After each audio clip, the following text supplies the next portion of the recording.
And does anybody have any quick announcements they want to share before we get started with Mike's presentation?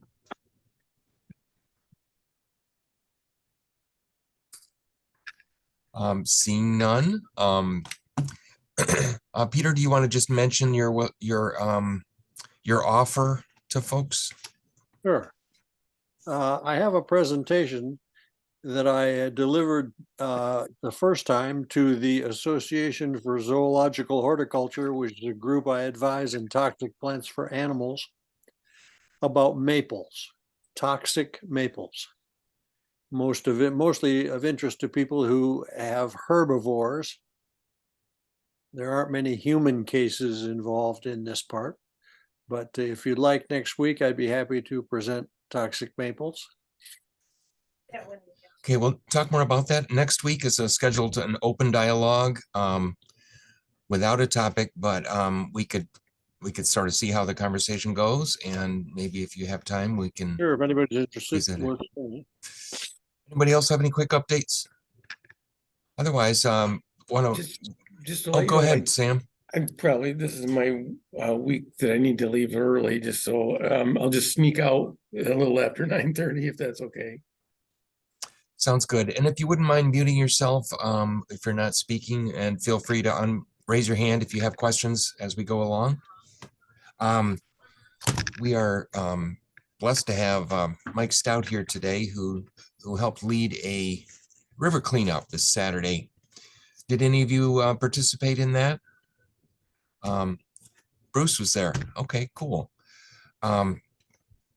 Mike is going to share a little bit about his efforts, and he's been doing quite a bit of this. Hopes to expand way beyond the red cedar in the years to come. But Mike, thanks for joining us, and I'll let you kind of lead the conversation if you like, and then we'll open it up. Again, if you have any questions, feel free to raise your hand during the presentation. All right, thank you. I'm having some video difficulties here. I can't see you on my phone. So hopefully my positioning is just fine. I'm not sure what's going on here, but I can hear you. And if things straighten out, or if you want to reboot, reconnect, we can try that as well. So, well, can you see me okay? Is that all right? Hear you okay. Yep. Can you see me? Can't see you. I saw you earlier. You can see your name, but we don't see anything. I don't see a face.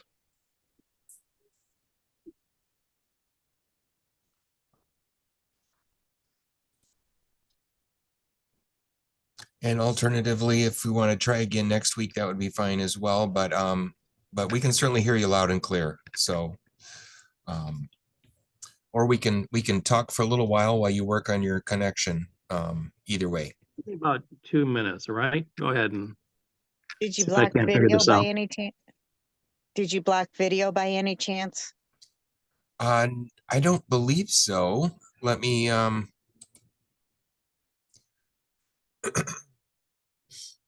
no, I don't think so. Where would I find that option? No, Mike blocked the video on his. If you pull up, I'm on my phone, so I don't know if it shows up the same on the computer. But if you pull up the list of participants, it shows who's blocked their microphone and who's blocked their video. And it looks like Mike has blocked both.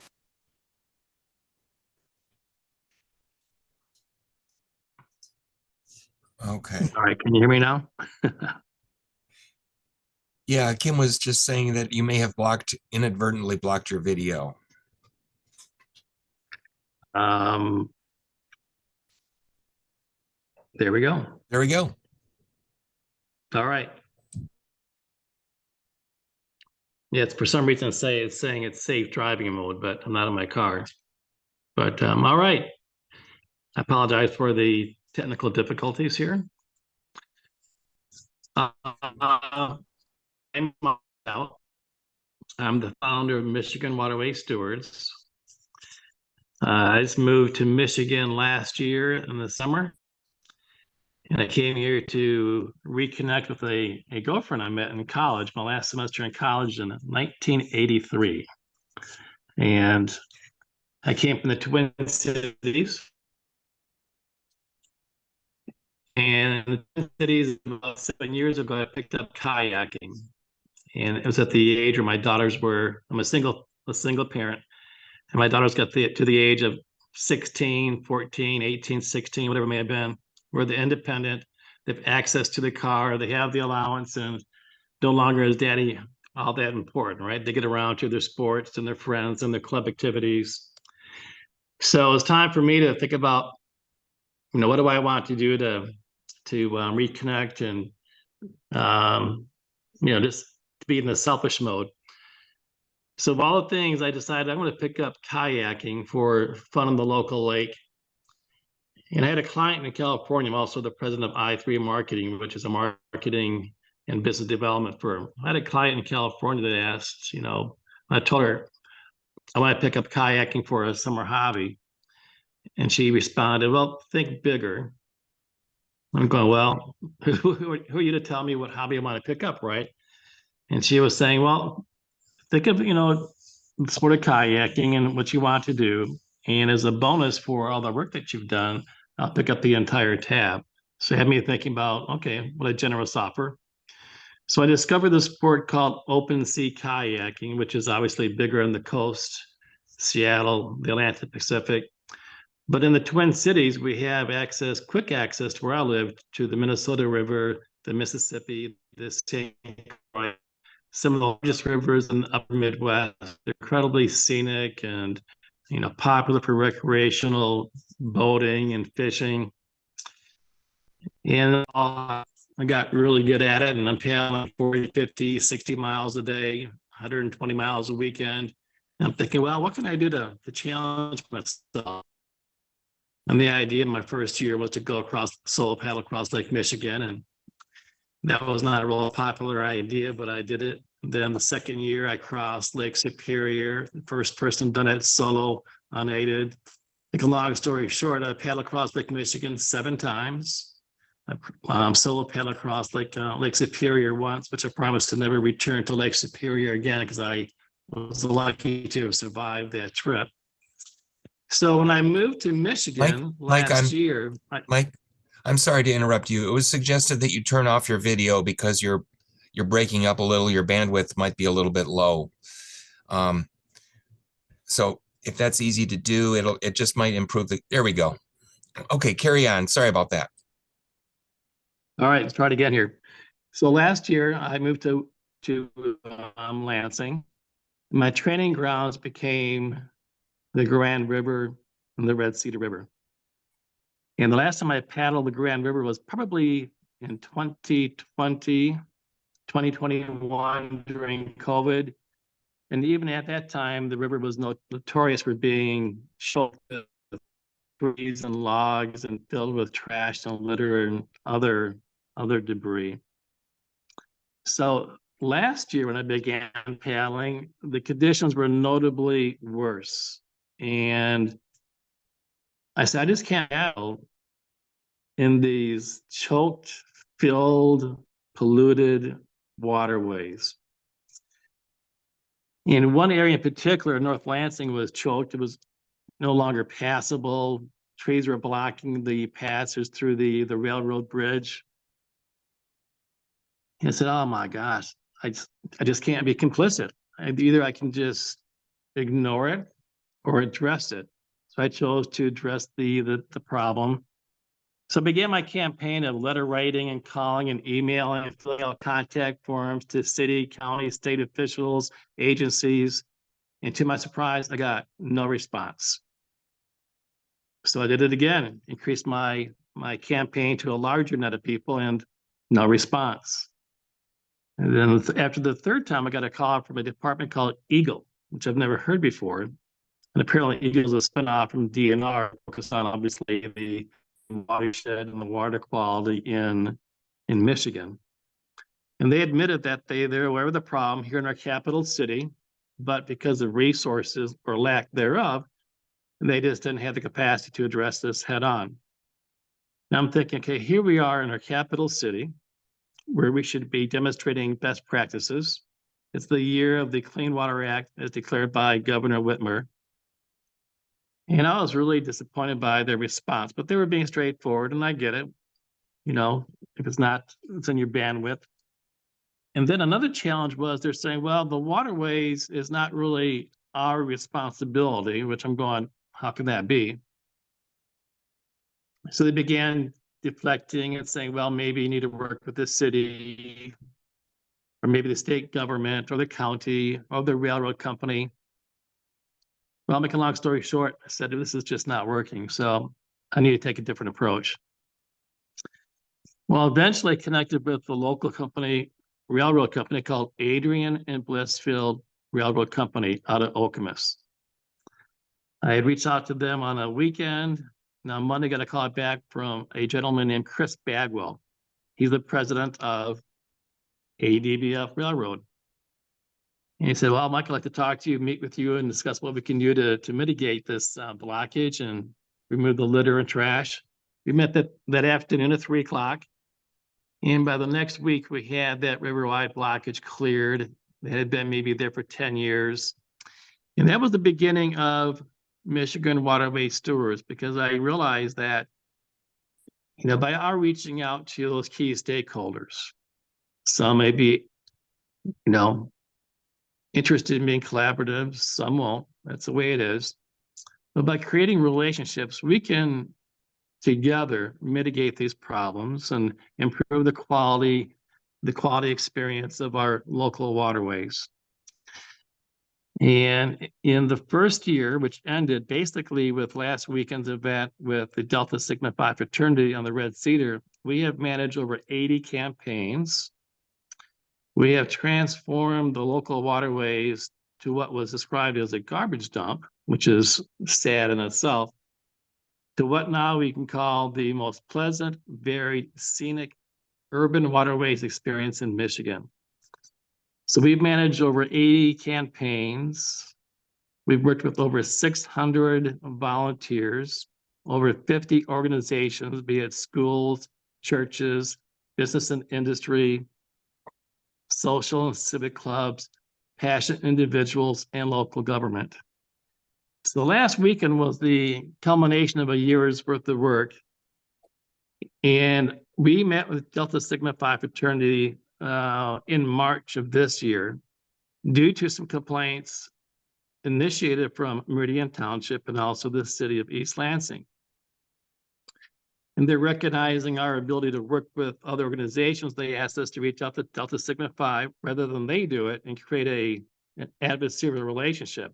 They didn't want to knock on the door and give them a fine and punish them. They wanted a different approach. So I approached them and said, hey, I'd like to work with you. And we have some complaints about your backyard and the impression it's making on those people going up and down the river. And to my surprise, they pleasantly accepted the opportunity to work together. So in March, we created a campaign. It went so well, it led to this last weekend's campaign, where it became a citywide collaborative event where we had about 200 volunteers. We removed about 1,200 pounds of litter, and we had the great support of Meridian Township, in particular, Emma Campbell. And I've been consistently impressed by Meridian Township, Emma in particular, and her team. And it just reinforces, it's amazing the joy and ease in which we can accomplish great things when working together. We must recognize and accept that we all have a shared responsibility to take care of our blueways. And that's our approach to waterway stewardship. It's not what we can do, it's what we can do to resource, motivate, inspire others to do. And I think we saw a good example of it this weekend is that by through the outreach, the recognition reward, the assessments and planning and resourcing, it's a pleasant experience when you actually do waterway stewardship.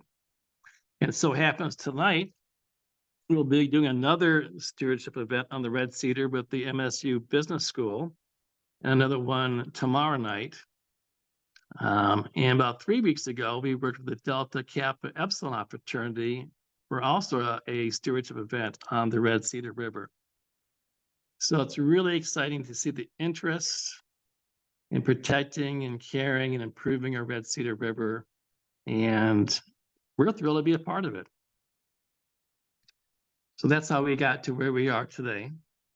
And any questions on the journey and what we just accomplished this weekend? Sam, very inspiring, Mike. Yeah, this is incredible. The first thing that caught my attention, did you say you paddled like a kayak across Lake Michigan? Yeah, as a matter of fact, that was my first year I picked up kayaking.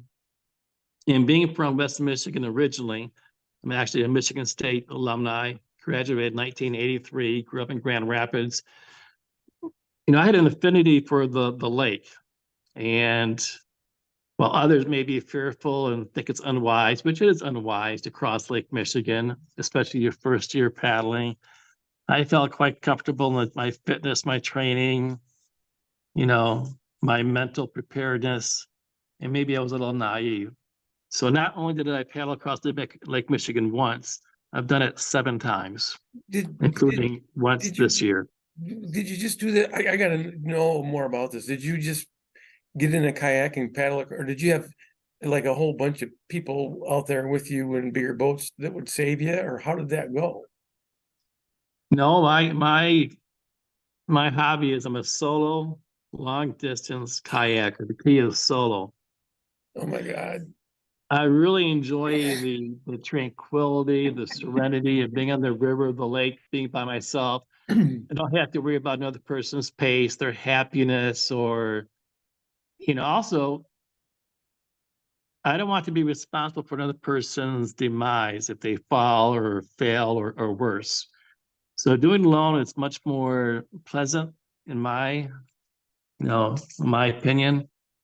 It allows for flexibility in scheduling. I can go as long as I want, be it 2, 3 in the morning or all night long. So yeah, it's solo, unaided, no outriggers, just me and my kayak, and it's quite the experience. You get out in the middle of the lake, and for hundreds of square miles, you see nothing besides an ocean of blue. It's incredible. The first time is scary. The second time it's actually quite pleasant. Then after the 4th or 5th time, it becomes almost spiritual. So yeah. That's what, I just gotta tell you, because we live near Oscoda, and on the right day you can see Port Austin, the tip of the thumb, just like the wind turbines sticking up above the ground.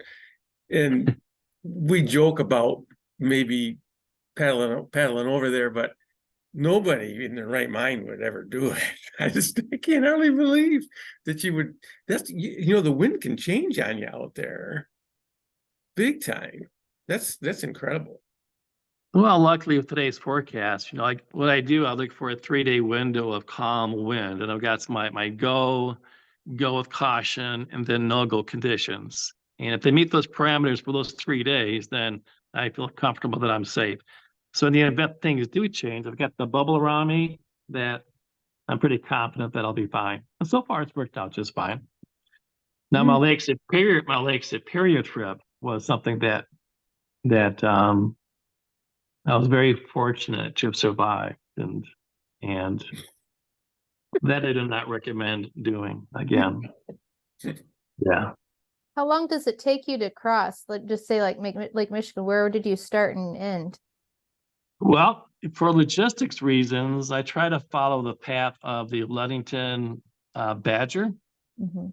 So I begin on the Wisconsin side north of Manitowoc, and I have an affinity for these lighthouses. So I launch from the big Raleigh lighthouse in Two Rivers, then paddle across to the Ludington Big Sable. So it's a Raleigh Point Lighthouse from Wisconsin to the Big Sable Lighthouse in Ludington.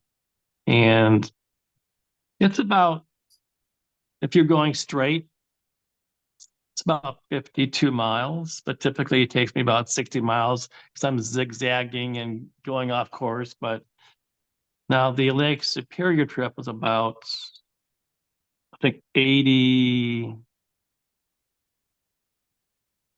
about 80 miles. How long did you So say it took you? that took me 28 and a half hours. Okay. Yeah.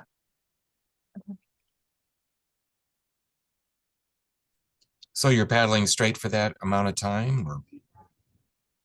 Well, that one I took off from the U.S. border, the divide between Minnesota and Canada. It's on the boundary waters, and that section is called the Pigeon River. So I launched from there, and then the first evening I paddled to Isle Royale, camped out there that evening, then paddled from Isle Royale to Houghton, Michigan. The second leg took me 21 and a half hours. The first leg about, obviously, 8 hours. And it happened that weekend. That was the same weekend as the Chicago to Mackinac race.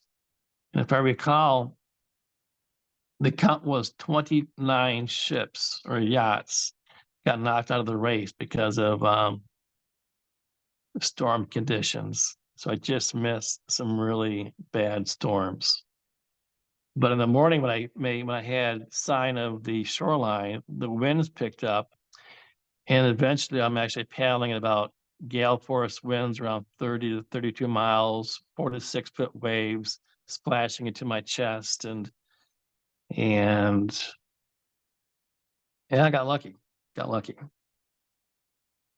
Makes for an interesting story.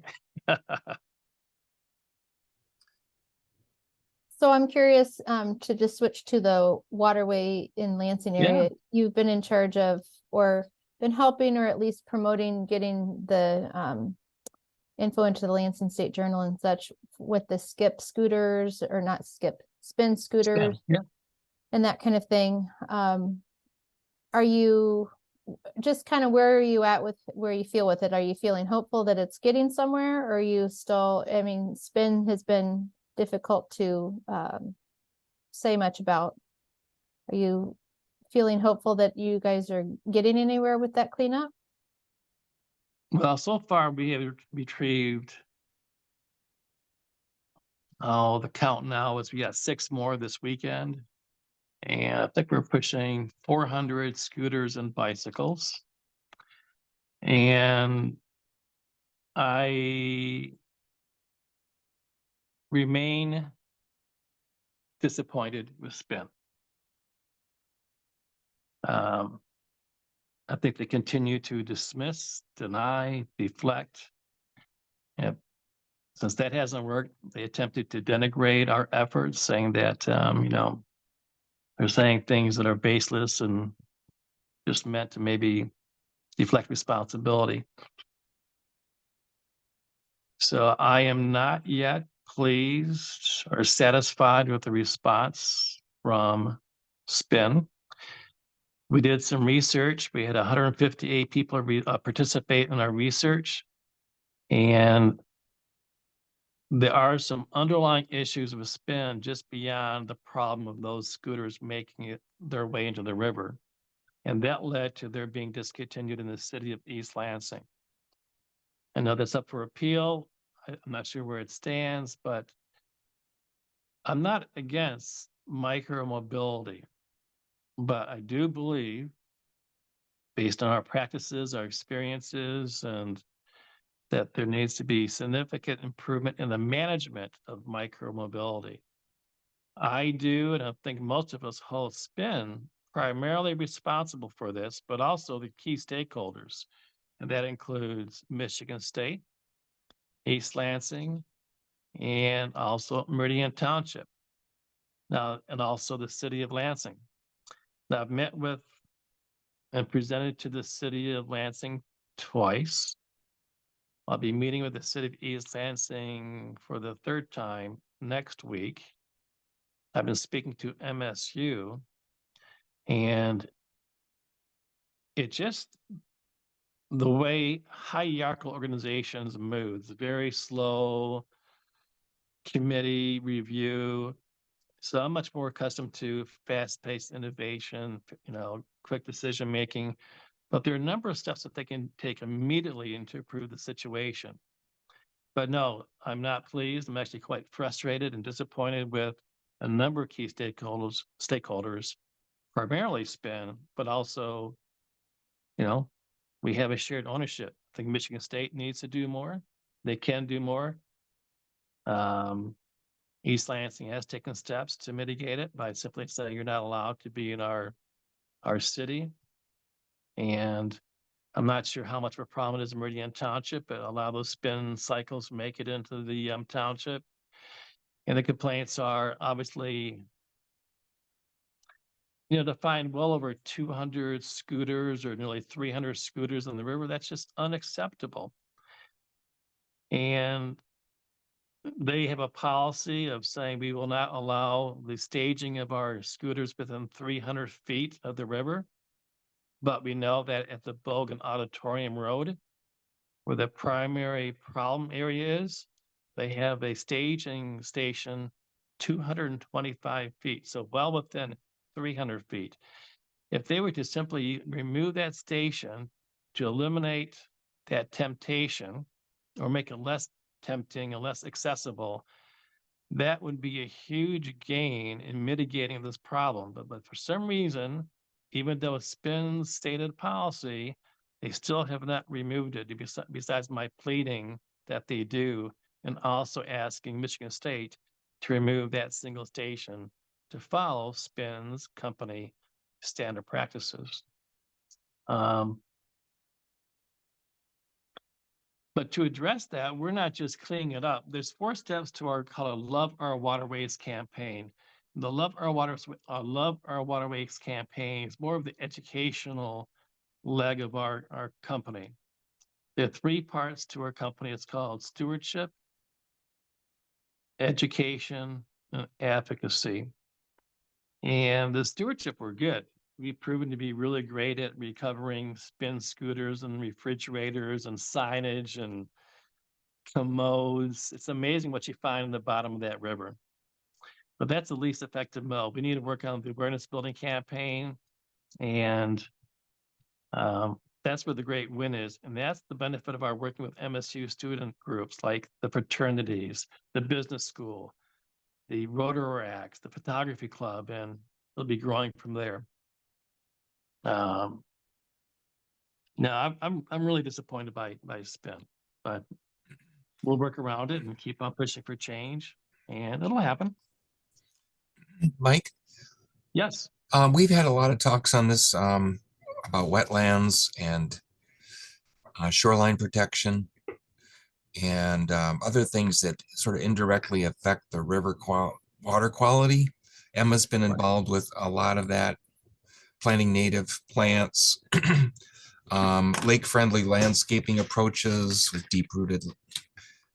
We would love to think creatively about ways we can also get the word out regionally and locally about things people can do to indirectly clean up the river. And Emma, I don't know if you want to add or subtract from anything I said, but it seems like there's some general misunderstanding about what affects the water quality in the river, and some opportunities for smarter practices.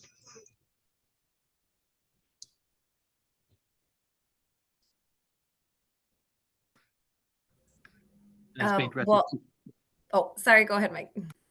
No, I was making sure it was being directed to you, Emma. So go ahead. Well, I think we just did a lot of work, Leroy and I, and one of our environmental commissioners, Kendra Grzeski, on wetland campaigns and educating residents on that by sending out notices in the mail. We have an entire part of our website devoted to that. And in my mind, I'm trying to mirror that program to do riparian work, or river work and education, because I feel that campaign for wetlands has been really successful. I get so many calls now. I don't know, Leroy, if you get the same calls too, and it's really cool because we have created in the community a sense of knowledge and responsibility, and people are constantly asking, what is the wetland ordinance? I've had a lot of people call asking what that is, what can they do at wetlands and things like that. How can I conserve them? What's the best practice to maintain those buffers that are in a lot of residents' backyards? So in my mind, I think that has been so successful and wonderful that I think, with the river, obviously, like you were saying, Mike, a lot of municipalities can't really do anything. We don't really own the river. We don't have crews designated. It's always been volunteer based. Friends of the Red Cedar River has been a group that has done so much work over the years, among others. And so I think it really just comes down to this sense of empowering the community, because then in turn they push municipalities and businesses. They're the ones who are helping push that and fuel that. At least here in the township, our community is very outspoken, feels that they can communicate with our township board and staff here on things that they perceive as an issue. So in my mind, I feel that is a really good starting point for river care and stewardship. And I think that's exactly why what you're doing, Mike, is amazing and absolutely incredible, because that's what you're doing. So we're definitely working on our end as the township to make it more of a platform for us. And obviously it's great for me when I can jump into what you're doing and show up and just help, and that makes it really easy on me too. So I certainly appreciate that, but we can do a lot more as a municipality to push these issues in education. If I can add on to that, see, our campaign is to empower the local community. And that could be a student group, a church group, it could be a civic group, to do waterways stewardship. And what we do is we provide all the resources that they need to have. That includes the assessment, the outreach, but also all the tools.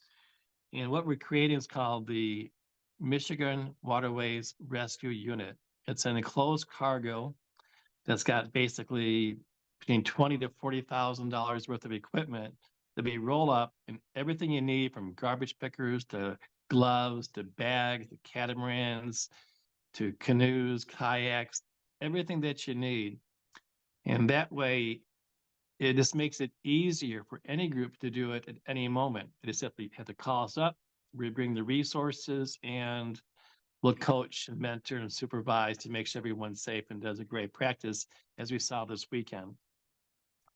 Because that's kind of the challenge we have here, is that to do effective stewardship, you have to have the equipment.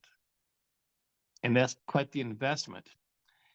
And I believe what's happening in the past is that the reason we're not seeing stewardship as effective as we would like is because we keep on tapping the same, let's say 1%, 2% of the population. And they age out, they get tired, they get frustrated. So we need to create the current and future generations of stewards to make it trendy, fun, exciting, rewarding, the education component to why it's important. And this weekend, I think, was a prime example of how this thing evolves, because they're so excited, this fraternity, they want to make this an annual event. And each time we do it, it'll get bigger, be more collaborative. The media will cover it just because it's a great, it's a good story. And our vision is to not just take our program and keep it within, let's say, Ingham County or the Red Cedar and the Grand River, but to take our program across the state, where we simply get a call, we work with Jackson, maybe Flint, Grand Haven. We get our rescue unit. Within a few hours, we can do a campaign anywhere and mobilize the community to do these types of events. So it's exciting to see how this is going, and we want to take our program across the state and then across eventually all of the Great Lake industrial states to empower and mobilize the community, and through the recognition reward, make it fun and exciting and intrinsically of value. Now, I think locally, there's another opportunity we call the keep a lid on it. When you paddle down the Red Cedar River, when you start getting into the commercial or business district, and then before you get into the high density urban living, it's pretty common to see every commercial dumpster open. And sometimes, depending on the day or the week, or it's the beginning of a new semester, they're overflowing with trash and litter. The stuff makes it to the bottom of the dumpster, and then it makes it down the hill and into the river. So the Keep a Lid On It campaign is a story about the importance of really doing those mindful things, like keeping a lid on the commercial dumpsters, or have more regular retrieval during those peak periods. That's a campaign we're working on too right now, is to just do those small things that can make a big difference.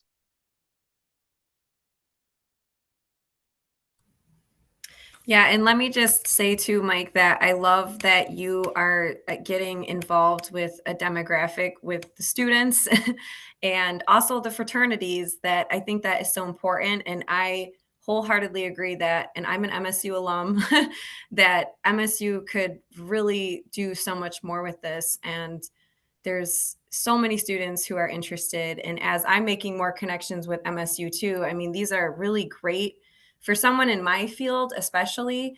It's really valuable experience. And so getting those kids is great and should be the easier part. But then, like, you're working with the business students, I think that's just so important. And like you said, not exhausting the 1 to 2% of people who are already at least interested in showing up at these things. So that's really great work that you're doing. Well, Meridian Township, I would say, is by far the best when it comes down to jumping in, being collaborative, the enthusiasm, your community outreach, your education. You guys are the model of what a city township should be doing. And I applaud you and all that you guys are doing, from your resource and your attitude, your deliverables. You guys are good. And I really appreciate it. We all appreciate it.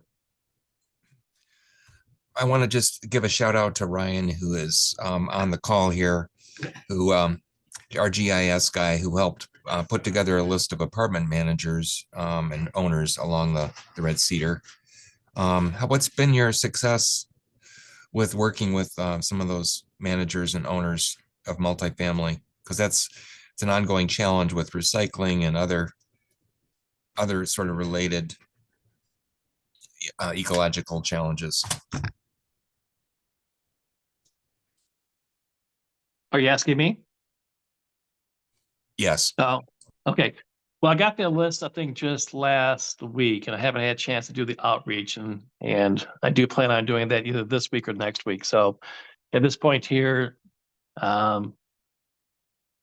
can't grade them. I haven't really reached out to them, so we'll give them a pass for now. Well, if the fraternities are any indication, I know they're large apartment complexes are not as well organized as a fraternity, but those are also multifamily. Maybe there's some lessons learned from the working with fraternities, sororities. Anyway. Yeah. Thank you, Ryan, and Mike. Well, thank you. Any other questions or observations people want to share? There's some questions in the chat. I can read them if you want me to, Leroy. One of them says, most of the scooter recoveries I've seen are at Bogue Street. What about other campus river crossings, or is Bogue the only notable location? And what can we do to see who is tossing the scooters? Yeah, the Bogue Street is the primary source of scooters.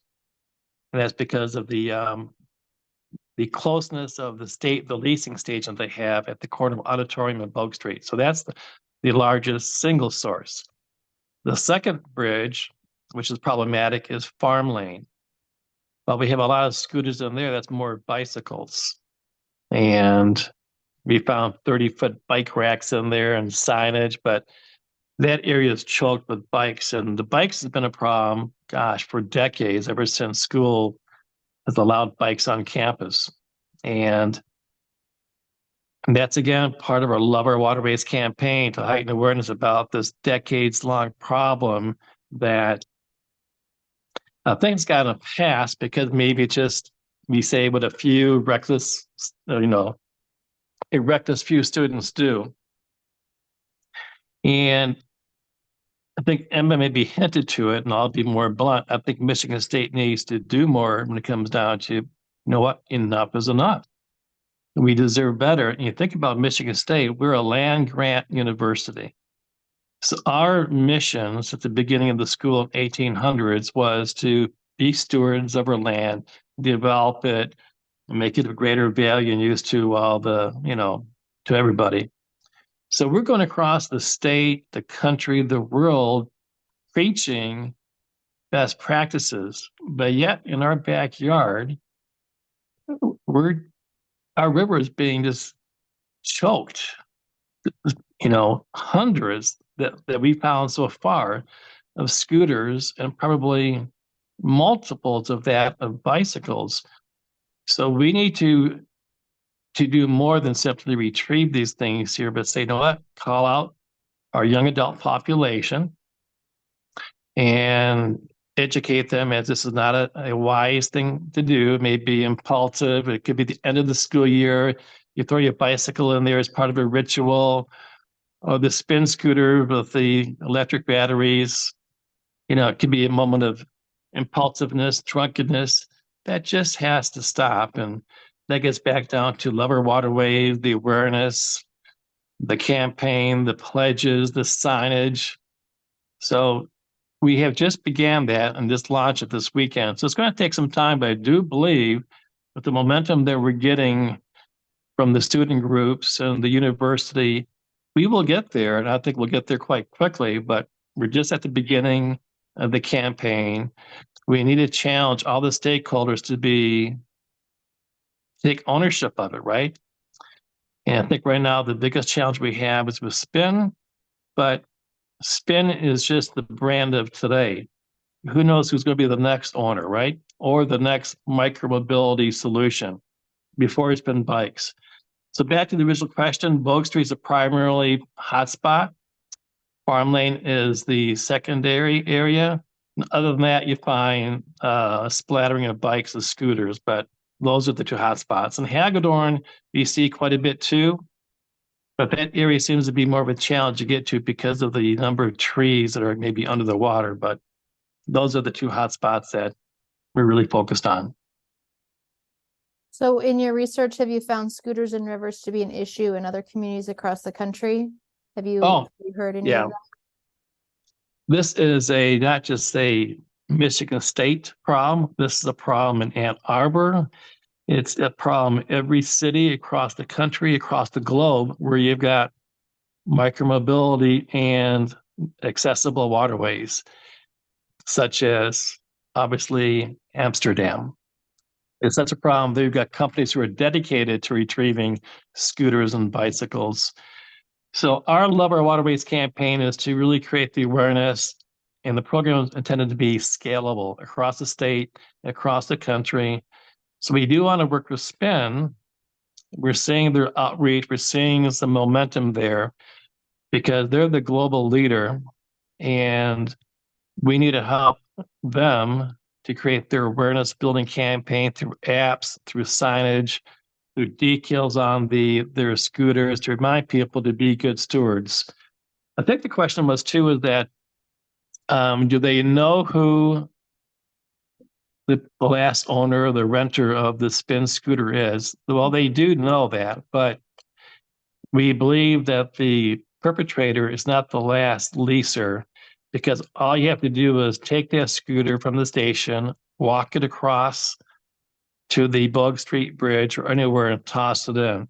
And that's the importance of creating a safe zone of maybe 400 feet rather than 300 feet. So now another thing too is that even if they do know, have a strong belief as to the last user, it takes an extraordinary amount of time and resources to actually call them out, challenge them, because they'll deny it.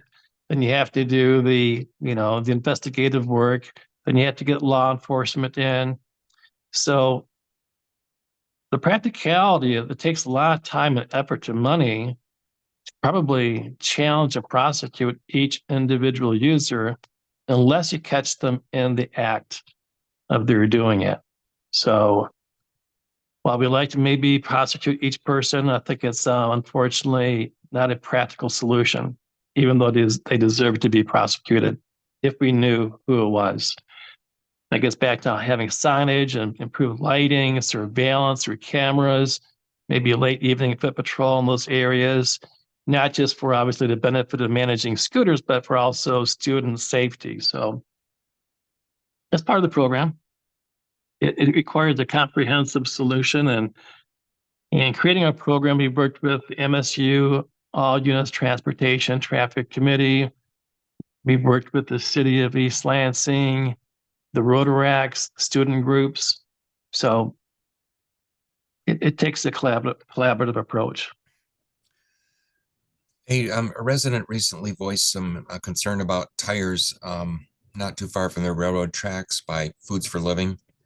And Emma has expressed maybe interest in doing a spring cleanup. Granger's interested in helping out.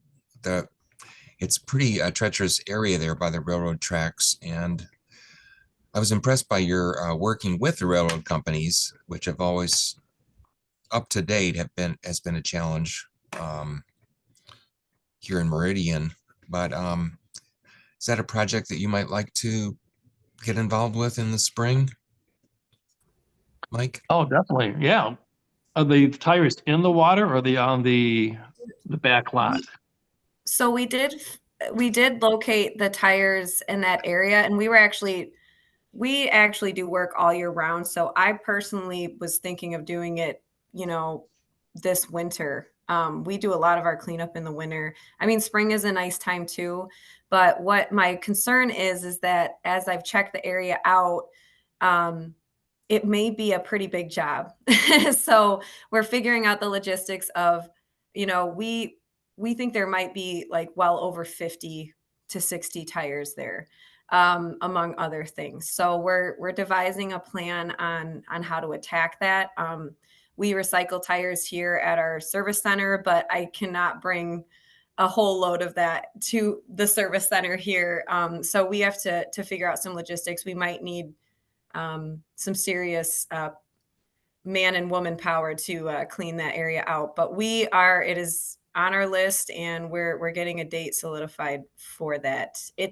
That area is kind of weird because right behind Foods for Living, there is Ide property, quite a stretch of it before you get to the river. So it is upland. It's not in the river, but yeah.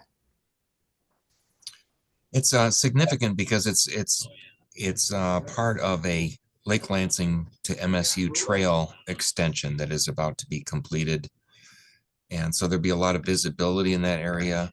And I was just thinking your partnership with the railroad company might be helpful. But Emma, I'm glad to hear that's taking some roots. Another question is also about partnering in the chats about partnering with marinas and boat sellers. And so Mike, have you had any partnerships with those for cleanups?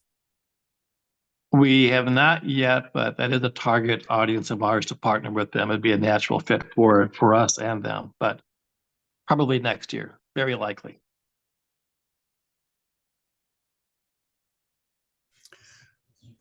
Well, I want to thank Mike for carving out some time. We've obviously got a busy schedule, a cleanups tonight and one again tomorrow. That's really impressive. And as we wrap it up in the last 10 minutes or so, does anybody have any other questions or comments? You have to unmute yourself, Peter.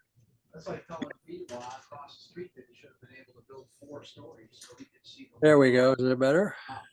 Yeah. Any chance the details for these cleanups that are coming up soon could be put in maybe in the chat or somewhere where we could all kind of get to them? It's a good suggestion. Mike And mentioned, and what kind of things does a person need to bring personally? I mean, besides climate appropriate clothing, not probably to include wetsuits and scuba gear, but I'm happy to hear what you got. Yeah, for these events coming up here Wednesday and Thursday, that's being done just with the business school. So this is not a community-wide event, but in those cases where there's a small group that wants to do it, be a group of 2 or 6 or 10, be it for a reason for team building or for primarily just stewardship, we bring everything that you need, except for obviously your personal clothing.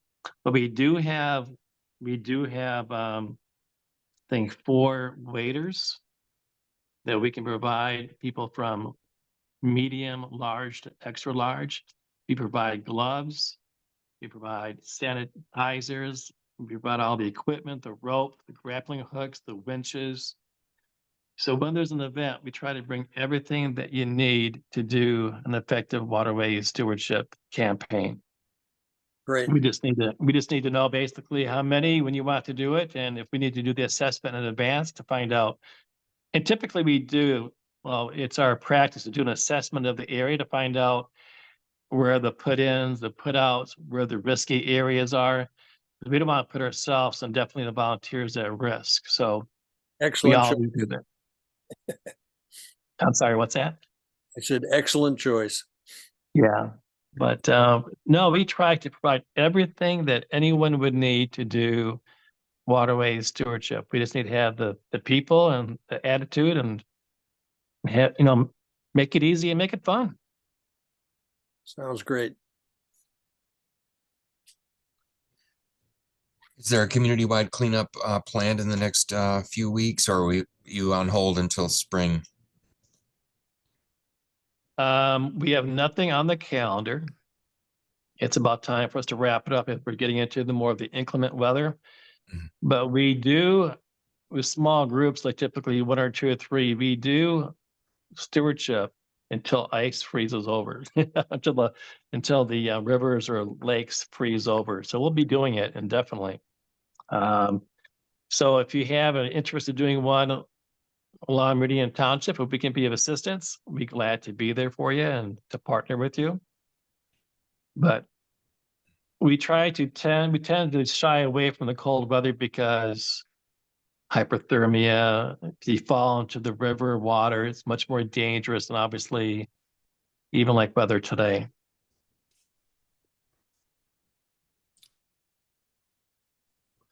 Okay, any other parting comments other than big thank you, Hi, Mike? Leroy. This is Kim. I just wanted to mention, this is kind of an adjacent topic. I went to the Mid-MEAC luncheon last Friday and Jared Harmon did a presentation. He's from Mid-Michigan Land Conservancy, for anybody that doesn't already know. But he's got a project that's, I don't know if he's actually started yet or if he's just still in the planning stages, but he's working on, he's got 5,000 trees that he's trying to plant between now and 2025. And part of it is conservation easements, trying to protect waterways and different things like that. So, I mean, it's not, down by the river where you're, trying to clean things up, but I don't know how that might tie in, if maybe there might be locations here in the Meridian Township that could use trees to help hold the banks back on the rivers and things like that. It might be a green grant, maybe type of thing. And I just thought I'd throw that out there. Thank you. Tim, is that on their website to find out when and where to do that? Do you know? Their website, the last time I looked, still hadn't been updated. That's in the Mhm. works. So the website doesn't really have a lot of information, but there's a little bit more that I've seen on their Facebook page, but Okay. I have Jared's email and stuff if you want to contact him directly. I was just thinking in terms of being able to share that with people, other environmental groups, so I wasn't sure, but I will look at the Facebook page. Thank you. Okay. Yeah, and like I said, if you have any trouble getting the details, I can send you his email. Thank you. Hey, Bruce, you survived the cleanup on Saturday. Did you have any comments about how that went for you and the people you were working with? Well, I was not there at the startup at 11 a.m. I got there, it was after lunch, and most of the cleanup had been completed. So I just touched base with a few people and wandered around looking at all the things that they had already done. It was a good thing to see. All the students that they were still pretty excited about it, even at near the end of the event. It was good. Well, you've done a lot of log clearing on the Red Cedar, I know, and I'm sure that Mike is familiar with some of your efforts, but thank you. Anybody else have any comments? Other than that, hope you all have a great week, and let's stay in touch, Mike, about future projects, and Truly. Peter. Thank you, Mike. Yeah, thanks so much for joining us. Thanks. I will share a recording of this, and if that's okay with folks. And if you have any further comments or questions for Mike, we'll have his email as well. Keep up the great work, Mike, and thanks for the side stories about crossing the lakes. Well, Equally thank you, inspiring. and, Meridian Township, you guys get it. There may not be another township or city that does a good job, as good of a job as you guys do. You guys really are a pleasure to work with. So thank you. Thanks so much. All right. Have a great week, folks. See you next week. Yep. All right, bye-bye.